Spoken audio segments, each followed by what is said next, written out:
नारायण नारायण। आज का विषय है भगवान की प्राप्ति की लगन हो। क्या हमें परमेश्वर सचमुच चाहिए और वह काहे के लिए? वैसे तुम इतनी सारी परेशानियां सहकर यहाँ आते हो तो भगवान तुम्हें नहीं चाहिए, ऐसा कैसे हो सकता है? यह तुम्हें अवश्य चाहिए, किंतु किस लिए? इसलिए कि तुम्हारी गृहस्थी ठीक चले। ऐसी इच्छा हो तब भी कोई आपत्ति नहीं, उसी में से हमें आगे का रास्ता खुलेगा। बड़े बड़े साधु संतों को सचमुच ही वैसी आवश्यकता महसूस हुई और फिर उन्होंने भगवान को अपना बना लिया। संत तुकाराम, समर्थ रामदास, इन्हें सिवाय एक परमेश्वर के और कुछ भी आवश्यक नहीं लगा। भगवान के सिवाय अपना एक पल भी नहीं चल सकता, ऐसी स्थिति केवल संत ही अनुभव करते हैं। समर्थ रामदास को परमेश्वर के उपदेश की बहुत आवश्यकता होने लगी। उन्होंने अपने बड़े भाई को उपदेश देने के लिए मनाया, लेकिन भाई ने कहा, बालक तू अभी बहुत छोटा है। किंतु रामदास की व्याकुलता शांत नहीं हुई। वे विवाह के पहले ही भाग निकले। 12 साल भगवान की लगन लगी। उसके बाद भगवान ने उन्हें दर्शन दिए, उपदेश दिया, तब उनकी तिलमिलाहट शांत हुई। परमेश्वर की प्राप्ति आयु, संपन्नता, धन दौलत, जाति, धर्म आदि किसी पर भी निर्भर नहीं होती।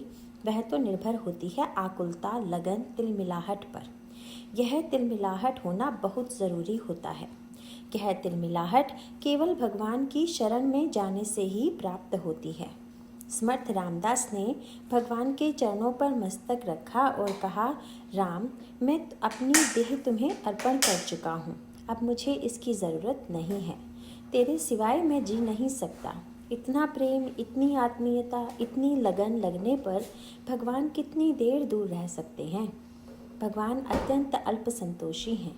हम उसकी ओर एक कदम आगे बढ़ें तो वह 2 कदम हमारी ओर आएगा, किंतु हमें उसकी ओर जाने की लगन ही नहीं लगती। हमारे विकार, हमारा अहंकार, हमारी देह बुद्धि हमें पीछे खींचती है।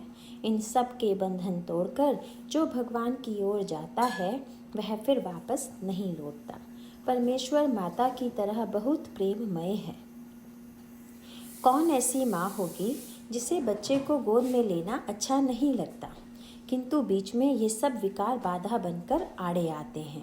सचमुच भगवान का नाम यह बीच का पर्दा हटाता है, हमारी देह बुद्धि की आसक्ति दूर करता है, परमेश्वर की ओर जाने की राह खोलता है और हमारा हाथ पकड़कर सीधे भगवान तक ले जाकर पहुंचा देता है। अतः यही नाम तुम अपने हृदय में सदा जागृत रखो।